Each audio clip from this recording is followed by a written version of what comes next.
Here we are.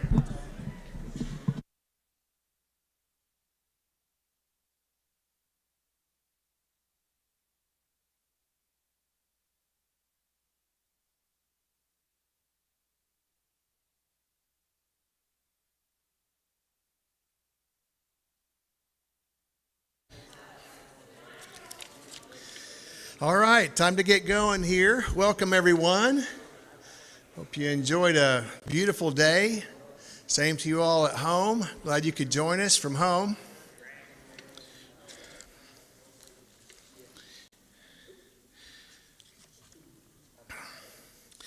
Let's see, before I forget, the class that normally meets in the fellowship hall on Wednesday nights will be meeting in the auditorium class tonight. Also, with that being said, we have a guest speaker tonight who'll be giving a presentation about burnt cabin. It's the new burnt cabin caretaker, Don English. And so we're so happy to have him here. He really hit the ground running out there. He's always doing something, even during the cold months. And he'll explain all that during class time. Looking forward to his presentation. We do have several announcements, though, to get to. Tootie Cook is now in Pleasant Valley Nursing Center for physical rehab. Gerald Walking Stick's MRI revealed many strokes. There were no side effects except weakness on one side.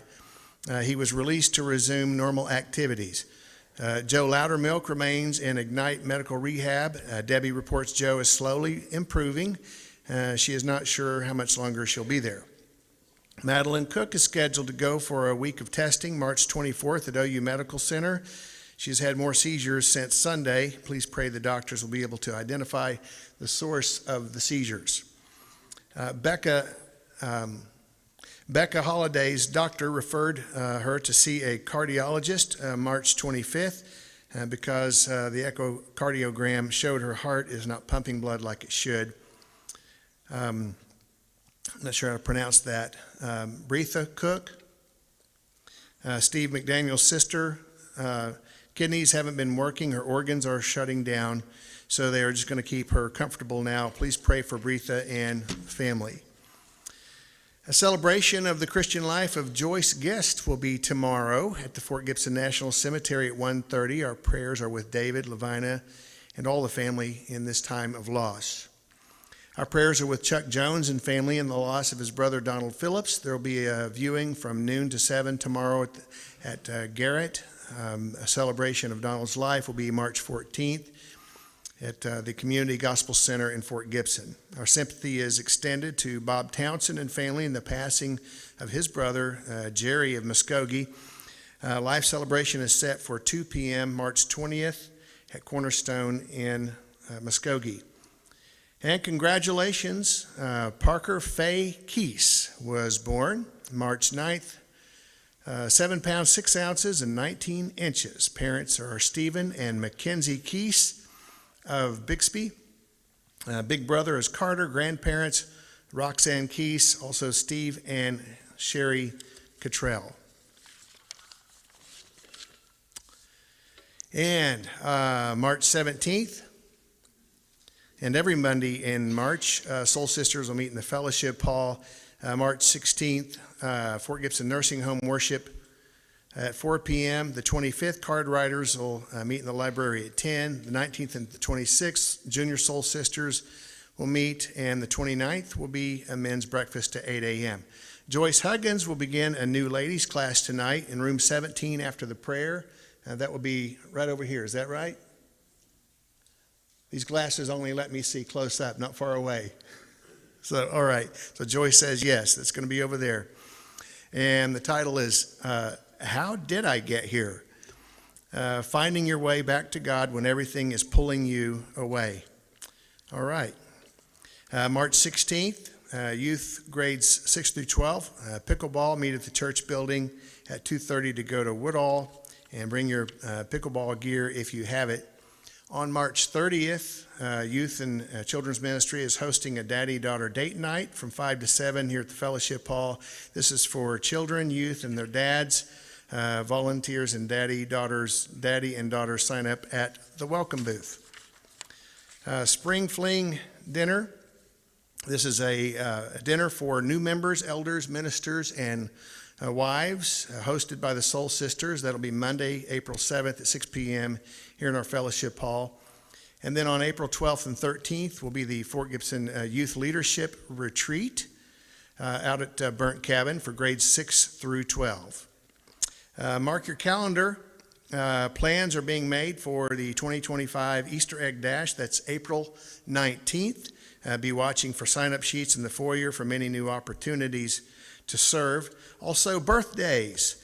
March 12th, Jeremiah Perryman, James Walters, Eric Rouse, Justin Young, Faye Curry, Jacob Keeling, Laney Dorch, Trapper Walker, Brianna Cox, Don Cunningham, Ronnie Keeling, and Dean Goss. Also, anniversaries, March 12th, Brian and Dana Center, and March 17th, Darren and Tiffany Perry. So if you have any other announcements or prayer requests or concerns, please write them on a card and hand them to me while Kenny leads us in a couple of songs.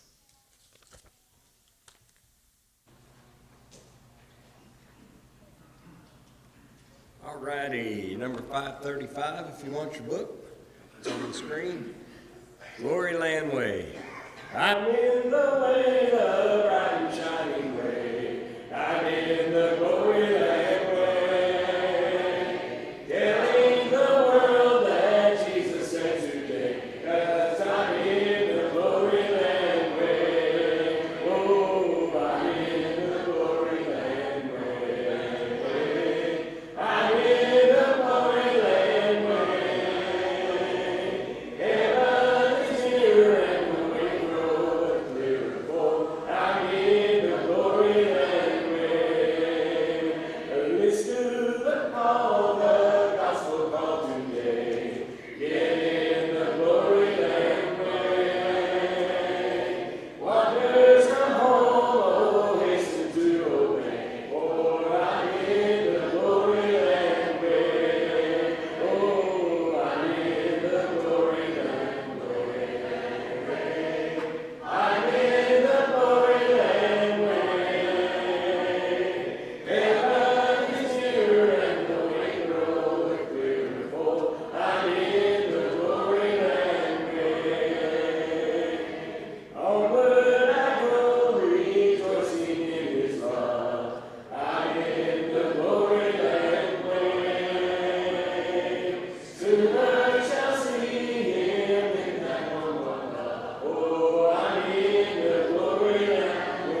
too. That was good.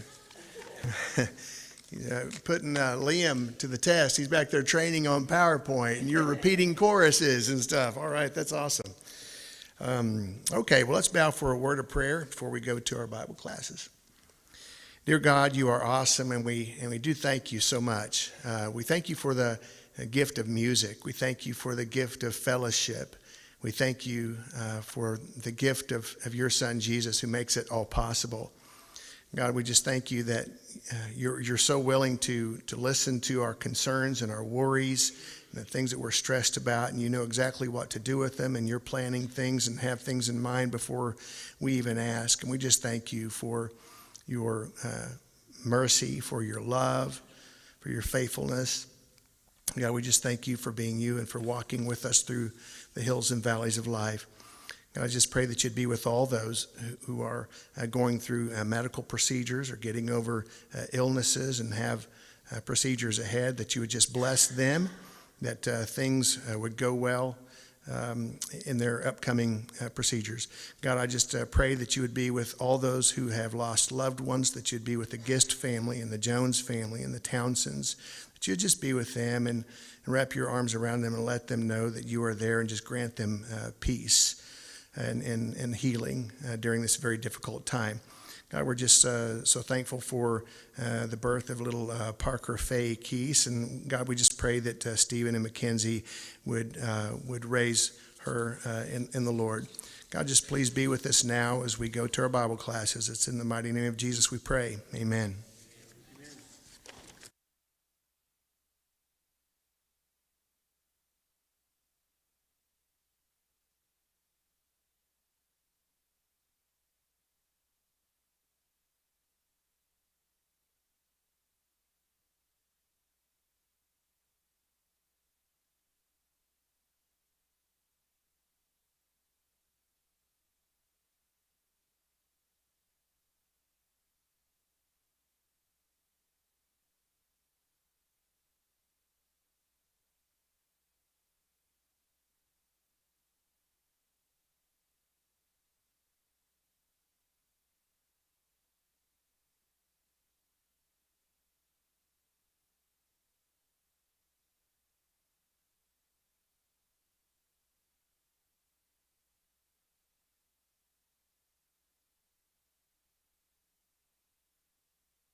Don English. Glad to meet you. Nice to meet you. My son's one of the owners down there at Burnt Cabin Marina. Okay. Daryl will kind of point at you when it's time to start. Okay. How long is Daryl? And you go until one bell will ring at 5 to 8, and the second bell will be straight up there. How long do you want to talk? I'll talk until about that. Okay. I'd crank up and start then. Good evening. I'm glad to be here. Glad you're here this evening. A little bit different than a Bible class tonight. We're going to be actually talking about Burnt Cabin Christian Camp and talking about all the things that are going on out there right now. One of the first things I want to do, though, is introduce myself. My name is Don English, and I have a God story to tell you in the beginning here, because I am here only by the grace of God, really here at Burnt Cabin. So let me just back up for a second. For the last 25 years, I've been preaching the gospel in upstate New York. Okay? So for 25 years, we're in two different churches. I was in Johnstown Church of Christ, and then I was at the Albany Church of Christ for about 12 of the last years. Johnstown's near and dear to my heart. It's a mission church. It's a wonderful place. Justin actually got an opportunity to come on up. When he was in Virginia, he brought his youth group up and we did a VBS. It was a lot of fun. And we've had several, Riverhawks for Christ has been up there. Lots of crossover there. But for the last 25 years, I had been preaching the gospel. And then about 7 years ago, my mom was diagnosed with something called Lewy body dementia. Now, some of you may know what that is, some of you don't, and the easiest explanation a doctor's ever given me is Alzheimer's and Parkinson's have a kid. That's how bad it is, okay? So about 2 years ago, my mom has progressed to the point where my dad was not able to take care of her, and my dad's got macular degeneration, and they live down here in Oklahoma, and I'm up in New York. And I figured, somebody's got to do something. And I don't know about you guys, but my dad is in his late 70s. And in your late 70s, for some reason, he says, you just don't want to move, right? Don't want to move. And I don't blame him at all. So I started looking for an opportunity to come and preach, find a church down here and preach somewhere in the vicinity. Well, that didn't really work out for me, I'll be honest with you. I searched for 2 years trying to find a place. And the closest that I found that was hiring at the moment, the closest place I found was 8 hours away. Now, I know New York is a long ways away, but I can be on a plane and be here in 8 hours. That's not helping my dad out at all. And so I'll be honest with you guys, I gave up. I completely just gave up. All right, I said, you know what? This is not what God's intended. He wants me here in upstate New York, so that's fine. We'll figure it out. Well, right after I stopped trying, now I'm going to tell you right now, I don't know how many sermons I have preached on let God control the situation and don't try to control it yourself, right? This is where God should just send you a note saying, insert foot in mouth.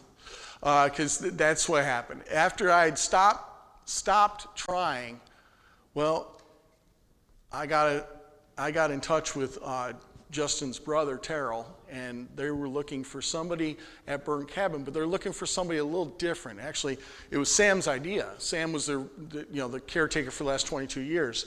They didn't want to hire a caretaker anymore. What they wanted to do is they wanted to get a camp manager, somebody who could manage the camp, run all the background stuff, but also be able to run retreats. If I wanted to do a marriage retreat or a different type of retreat, I could do the retreat and we could actually host a Burnt Cabin retreat. And so I was like, yeah, I guess that's probably a good idea. I don't know. I didn't know. So I decided to get a map out and try to figure all this out. How close would I actually be to my dad, if this happened?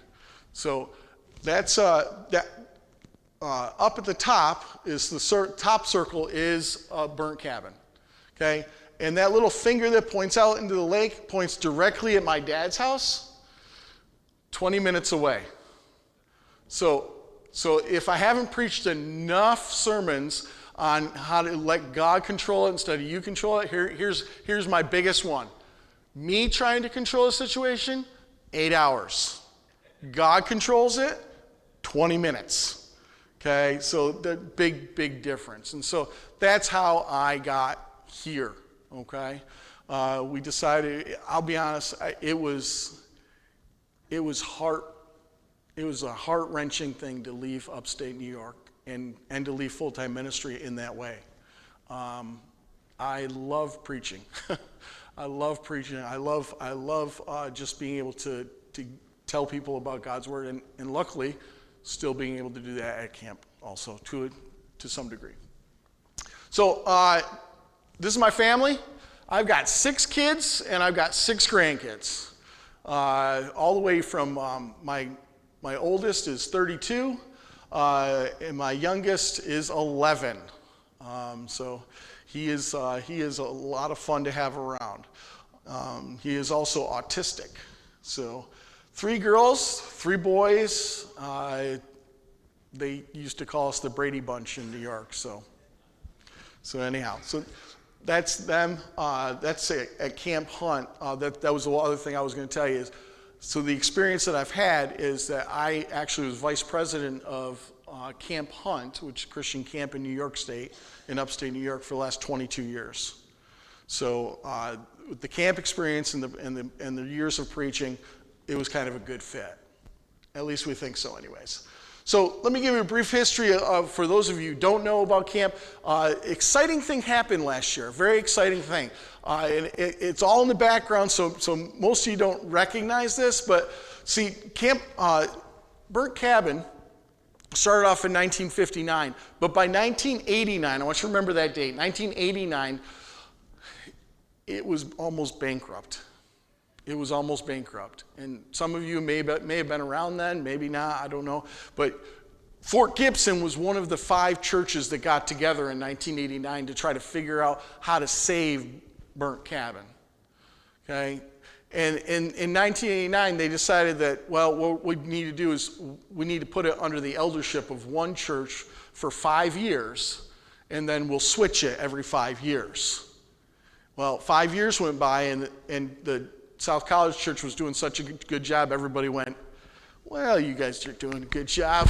Just keep doing it. So 35 years went by, okay? 34 years went by. But last year, the exciting thing that happened is this. We are finally back to exactly what camp was originally supposed to be. You may recognize some of the people up on there. So we're back to being, we've always been a nonprofit organization, a 503c corporation, okay? But now we actually are run by the 12 members of the board, okay? It's not under an eldership, it's the 12 members of the board, and there are definitely reasons for that, and there's definitely, you can't just be on the board, you have to have some background. First of all, members of the Church of Christ, and right now we're kind of hand selecting them, but in 3 years, 2027, the membership is going to start voting on who's on the board, okay? It'll be an election every year for 4 people every year. So I'll give you more on that later.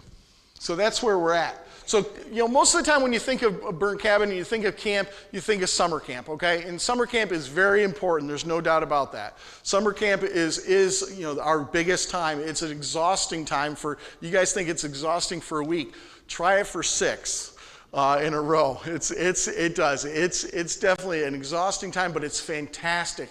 When you are seeing baptisms of these kids that are coming, listen, I love the fact that you guys, one of the things that I saw was baptisms happening in the middle of the night. You're studying and all of a sudden I'm getting a phone call going, hey, can you unlock the pool? I'm like, yes, I can unlock the pool, absolutely. And that's an amazing thing. I've seen so many different things happen at camp. Being at Camp Hunt in upstate New York, one of the things that was wonderful, I directed for 7 summers up there myself. And one of the great joys I had was just being able to sit and study under the stars with somebody, sit on the hill and talk to people. And I'm going to tell you something, one of the things that's so important about camp, don't ever diminish the importance of summer camp for not only your kids, but the kids that you bring in from the community. Because I'm going to tell you right now, every single year, one thing was more evident than anything else. There are kids that come to camp. It's the only place all year long that they hear about God, but they feel loved. It's a sad reality, but it is a reality. And I look forward every year to seeing those kids that, this is the one place that they can feel loved and learn about God. Absolutely. And His love. So we have 6 long-standing weeks of camp, but we also have added a new one this year. This year, the Saturn Road Church of Christ in Garland, Texas, is going to be taking another week. So there's 7 weeks of summer camp going on this year.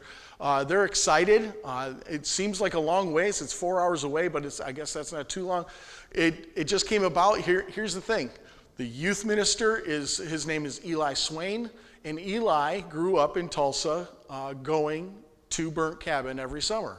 And so now that he's a youth minister in Texas and they were looking for somewhere to go, he called immediately and said, hey, is there an opening? And of course there was one. So they took the only available week to do that. So we're excited for that. But I also want, even though summer camp is an incredibly big part of Burnt Cabin, I want you to realize it's not the only part of Burnt Cabin. Okay, you saw in your announcements that there's going to be a youth leadership retreat out there. Well, just in the last year, just in the last year, I know those are kind of small up there, but in the last year there was 23 different retreats out there. I've already booked for this year. I've already booked 21 for this year, and we're not even in April yet. So there's 21 weekend retreats out there. We have all sorts of people that come out and rent. We have all sorts of not just church groups. Okay, so we have of course we have youth groups. We have men's retreats. We have ladies retreats going on. We have some colleges actually use it for the retreats, and I'm not talking about not just NSU, not just the Riverhawks for Christ. They do use it, but I'm talking about Vanderbilt University out in Nashville. They come out every year. OSU brings a group out a couple different times a year. And so there's a lot of different colleges that actually bring people out to use the facility also. And so it's a wonderful, wonderful place. We also have rented for when there's an opening, when churches aren't using it. We use it for a lot of places. A lot of families will actually rent it for a big family reunion. We have they're not technically Chinese. They're Laotian. Did I say that right? Laotian. They're Laotian, and they have their big family reunion at the camp and have for many, many years, and they have people fly in from all over the world for that one reunion. Last year was huge because the matriarch of the family was turning 85, and so everybody came from everywhere. And you know what the main dish is during that time? I found out because I was an honored guest. Do you know what the main dish was? Squirrel. Now, I grew up on a farm, and I know I said I'm from New York, but I grew up in upstate New York on a farm, okay? So I've had squirrel before, but I will tell you guys, I will tell you, the one dish squirrel head soup. When you're getting the dish and, you're just trying to, push the head away, as you're trying to scoop out the, Anyhow, so great people, though. Great people, wonderful people. And like I said, it's wonderful to see. After camp last year, there was one single weekend that we had off, and nobody was at camp until the 14th of December. From August to the 14th of December. So what I'm trying to tell you is camp is being used every single week, okay? It's every single week. Okay, so that being said, I want to share with you a few things that have been going on. Last year we tried to do a couple different things real quick. To Minor Center, the retreat center, and also to the dining hall. The upper dormers on the dining hall got new windows. This is an old picture, so this isn't the new stuff. But they got new windows and new siding on the upper dormers and the bathrooms at the upper dormer. Those. The minor bathrooms got linear drains in from the showers. This is, by the way, universal. Didn't realize this. One of the problems you have with teenagers, and apparently some men also, ladies are pretty good at this. I'm not sure why. But when you have a stand-up shower, You know, that curtain at the bottom, where's it supposed to go? Inside yeah.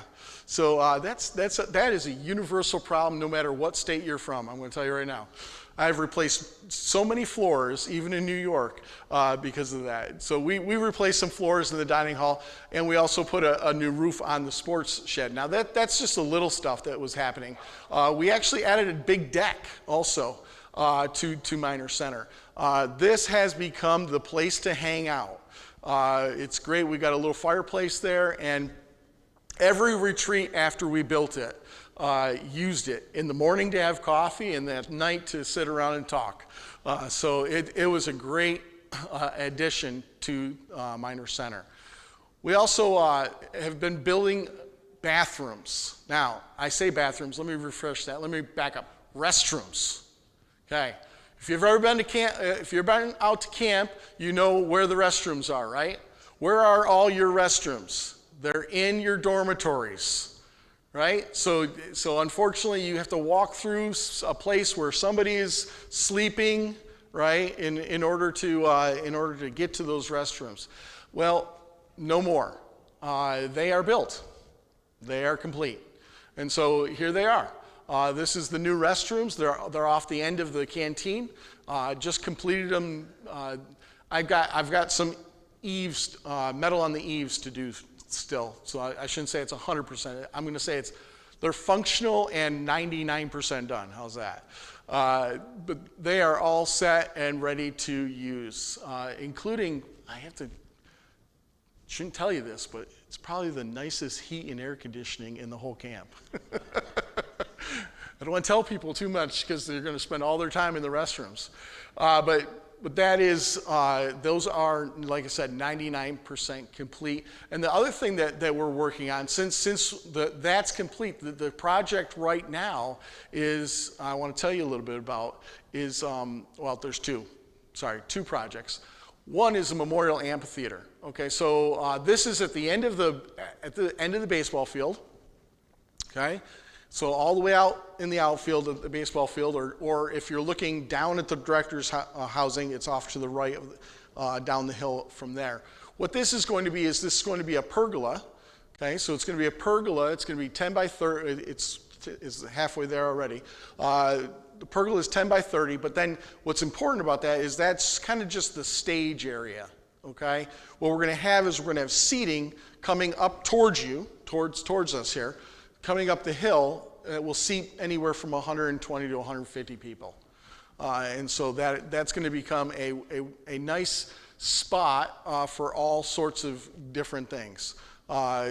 Just a lot of outside usability for that. So we're trying to finish that. Also, we're going to have a sign on the way into it. There's a lot of people that donate money in memory of you fill in the blank, okay? What I want to do is I want to call that out. I think it's wonderful that people do that, but I think they should get more than just a letter in the mail saying, hey, somebody donated money in so-and-so's name. I want to put a plaque on the entrance to Memorial Garden, and everyone who's had money donated to them, I'm going to add their names to that plaque, and that's my goal, anyways. That's my goal. So we'll have a big plaque up there. We'll add names, and it'll be. I'm hoping to do that as we finish it. It's also going to double. Just any of you young people out there, just so it's going to double also as a wedding venue. Just throwing that out there. Hey, it's a great place. And actually, we've already booked our first wedding there. In August 9th of this coming year. And it's my son, so his fiance fell in love with the idea, so she's okayed it, so it's going to happen. The other thing I want to talk about is director's housing. The director's housing and the nurse station is by far is hands down, it is the oldest building on the campground. It used to be the mess hall. Yes, it was. The nurse's station was the kitchen, right?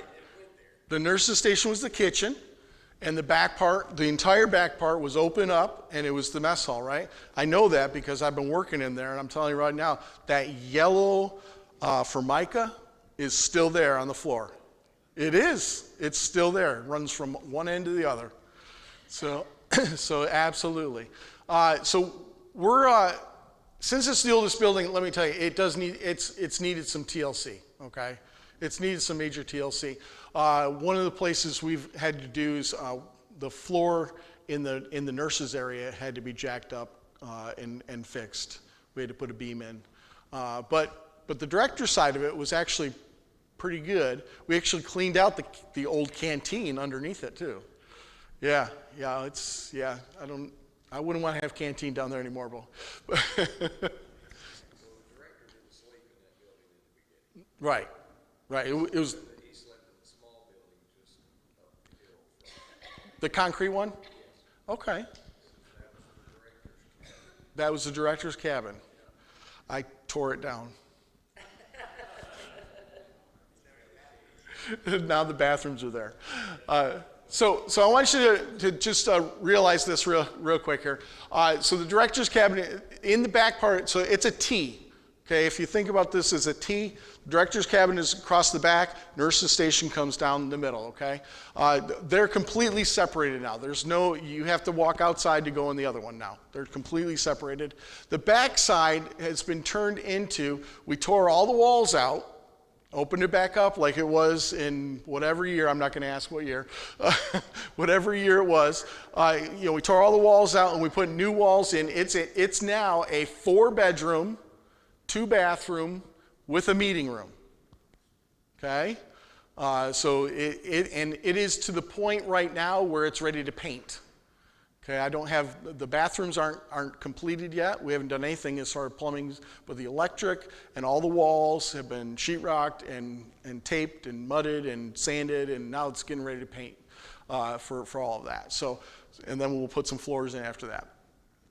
But so that back part is going really well. And the front part, the nurses station. Now again, I came from upstate New York where there were a lot more regulations with camp. And I was surprised at our nurses station, okay? One of the things I really wanted to do is try to fix that. You know, if you walk in, how many of you have ever been in the nurses station? Anybody in there? Yeah. If you're sick and walk in the nurses station, one of the first things you notice is that you have 2 beds for sick people, and they're where? Right next to each other. Right next to the door. So anybody coming in, okay? So what we're going to do is we're going to actually have 2 isolation. They're not going to be big bedrooms. They're going to be big enough for a bed and a little table or a little chair or something, but we're going to have 2 isolation rooms and a bathroom for the sick people. We'll have a area for meeting and greeting and helping people out who are sick, and then we'll also, so a treatment area, and then we'll also have a nurse's room that has a small bathroom of their own. Okay, so that's all within that front side there, and that should also be done before camp starts. So we're excited about that. The last thing that's going to happen to this, and that all depends on, to be honest, it all depends on finances, is we are going to be putting a deck. There's going to be a large deck on this side, and there's going to be, it will wrap around the entire building. Okay, 4 feet just on some of the sides, but there will be a deck all the way around the entire building. So, what's that? Yes, we're going right over the steps in the backside with a deck. So it'll probably be the best place to watch anything. Yeah, yeah.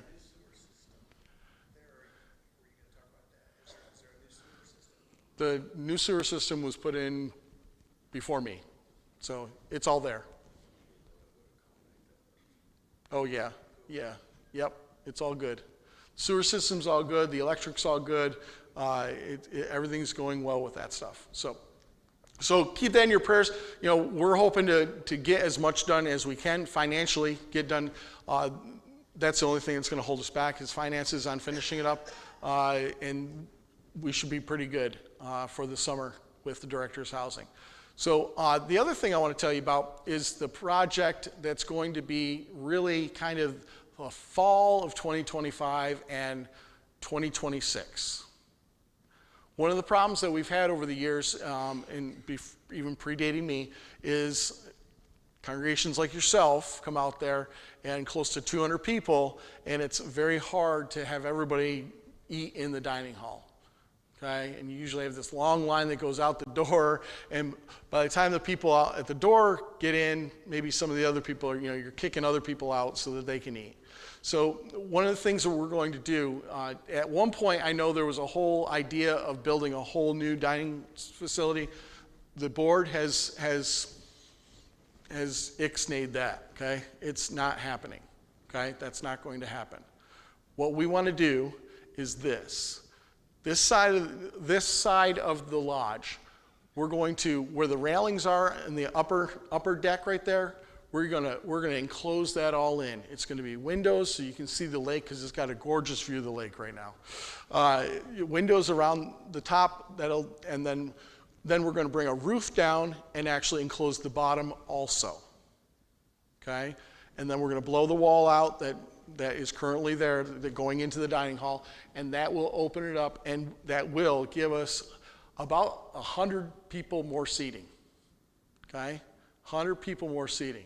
There's some challenges with this, and that's why we're not starting this project right away. So one of the challenges are we've got to put a new beam in to support that landing up there, and more importantly than the beam is putting some footers underneath what's holding up the beam to do that. So it needs some foundation work done before we can get started. They can eat upstairs also, yes. Yeah, and that upstairs will double as a wonderful Bible class or just meeting area for a small group.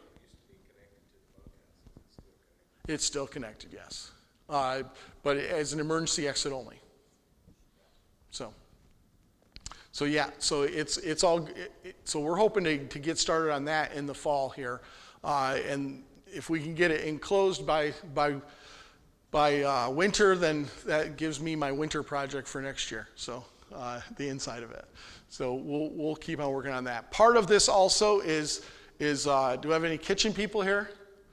No? All right. So part of this also is the kitchen. We're going to be putting in we're going to extend the building in the back towards the workshop, and we're going to add a walk-in freezer and a walk-in fridge, so freezer and fridge, and then we're going to tear out the two small, tiny walk-in fridges that are in there, giving us about 800 square feet more in the kitchen to create actually a wash area for the kitchen and eliminate some of the congestion that they have in there right now. So it doesn't flow very good, does it? So keep that in your prayers. You'll be seeing a lot of notices about that. I'll get my board members that are here to talk about that as the time comes.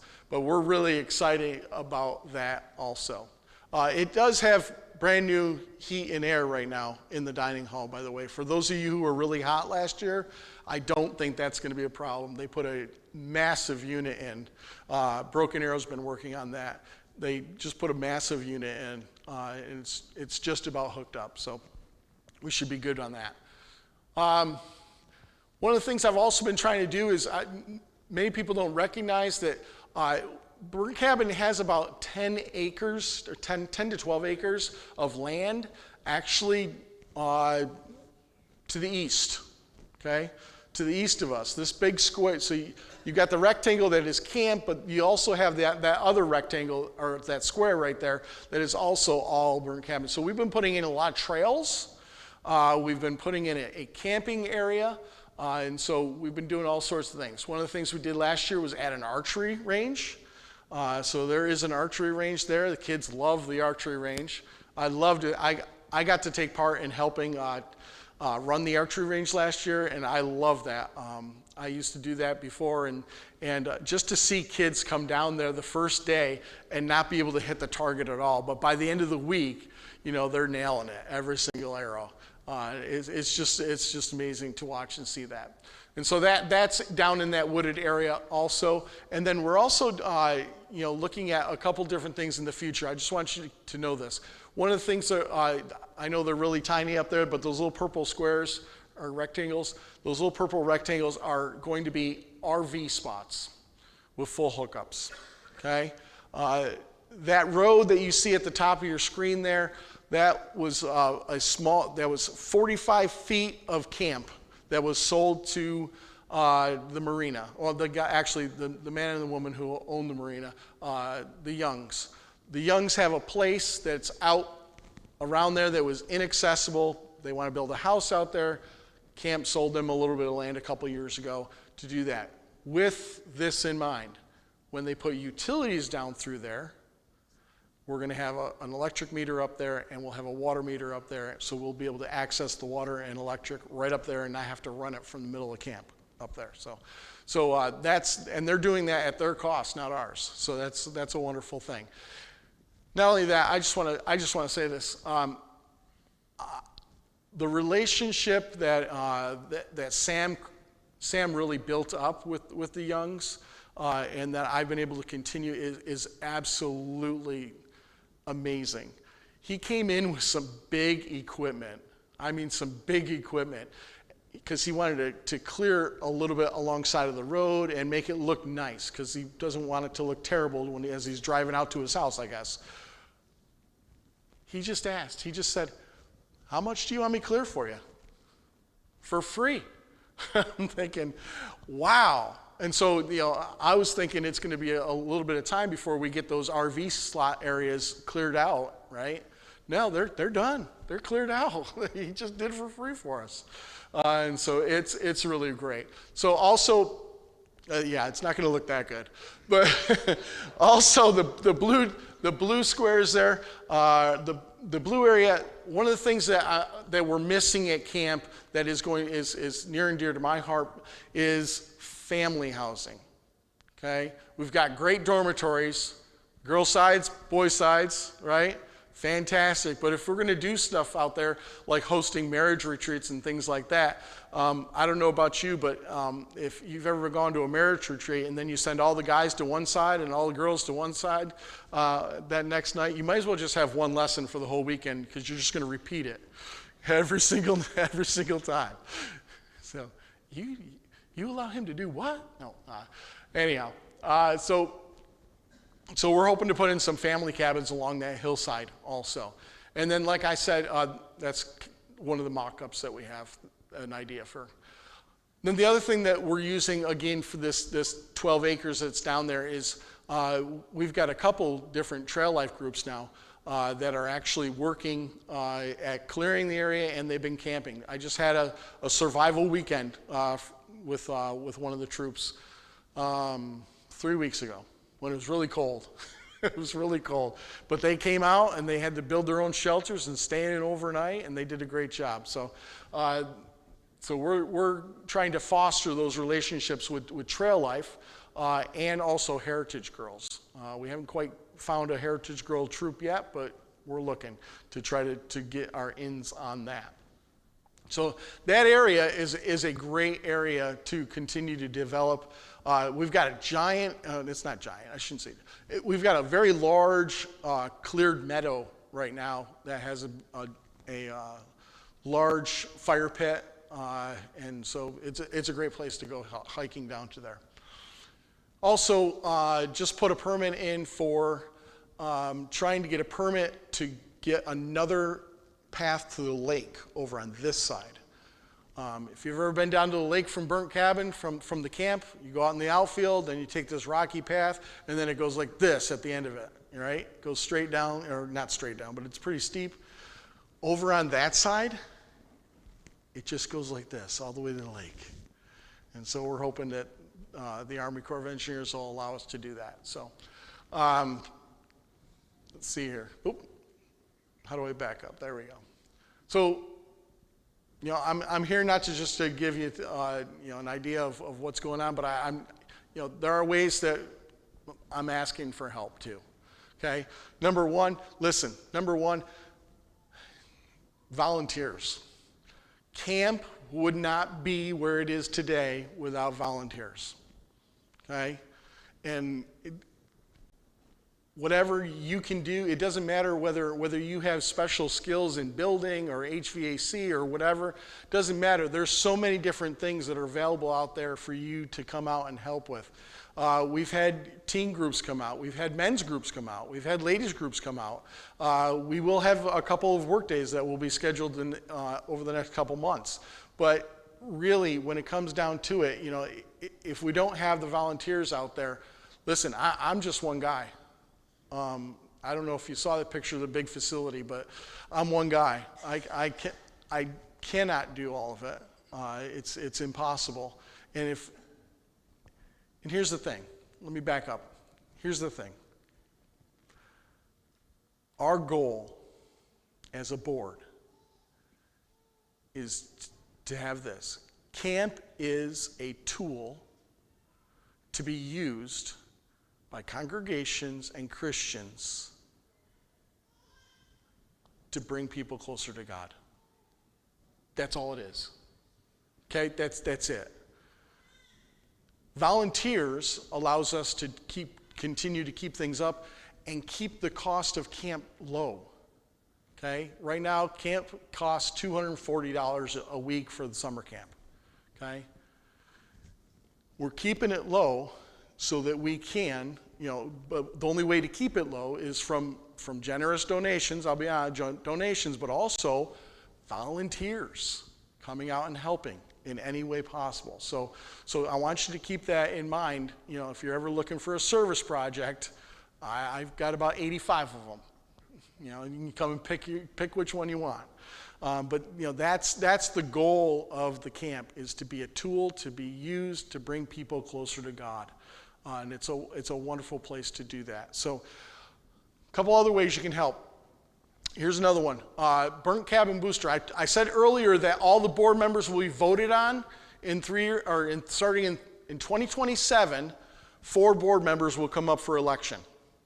If you are a member of camp, a burnt cabin booster, you get a vote. Okay? You get a vote to who's on the board. If you're not a member, you don't get a vote. It's kind of like you ever get those cards from your insurance company? These people are being voted onto the board, right? And if you want to add to that, you can put your vote in. Most people just throw them in the garbage, but because we have a board, we have to have elections. We're not starting those elections until 2027 because some of these guys just got on the board, and so we're going to give them a couple years to do something. How's that?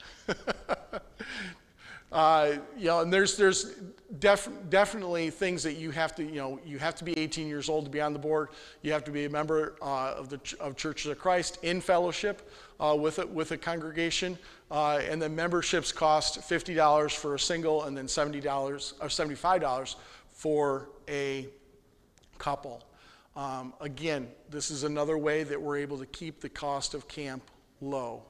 Now, I did say earlier, and I know I'm running out of time here. All right, so not only are we able to keep the cost of summer camp low, but I don't know if you guys know this or not, but the retreat center rents out for the weekend $250 per night. That's it. I don't care how many people you put in there. Doesn't matter. $250 per night. That's all. So and with that, you get the facilities of the camp. You can use the rest of the camp too. So if it's summertime, that means you get the pool. So we're able to keep all of that low so you guys can have your teen retreats, your men's retreats, your ladies retreats at a reasonable cost where it covers our costs, but doesn't break the bank as far as trying to find that. I don't know. $250 a night for 64 people, up to 64 people. That's pretty good, isn't it? I mean, I just stayed in a hotel. It was $112, and there was only 3 of us, so I don't know. So again, another way you can do this here. Of course, donations are always important. And if you want to donate to something specific, if you want to donate to the director's housing, or if you want to donate to the dining hall this fall, you can say, this is what I want it to go for, and I promise you, by law, that's what it's going to go for. If it's written on the check, or if it's written in the memo, that's what we have to do. It doesn't matter. So I got a check last year, or at the end of last year, for recreation. Somebody who just wanted things to go for the kids, and all of it's gone for recreation. So we got a lot of good things. We're moving the Gaga pit. We're adding lights to the basketball court. We've got new lights for the swimming pool. We also have a outdoor 4-across game, this weird thing. And then 9 square in the air, for some of you who play that. Permanent 9 square in the air is going to be put up this year also. So lots of things going on for the kids. So we're really excited about that. So I've got like 3 minutes. Any questions? No questions. Hey, that's great. Not a problem. Well, I hope you guys, if you get out to Burnt Cabin, I hope you get out there and just enjoy being out there. I love being out there. It gets lonely in February, or January and February. It's only 2 months that seem to be empty. And I've got my wife and my 3 sons out there with me, and about, a dozen deer a day. So other than that, that's about it. So again, thank you very much for the opportunity to come and just tell you about Burnt Cabin. And God bless.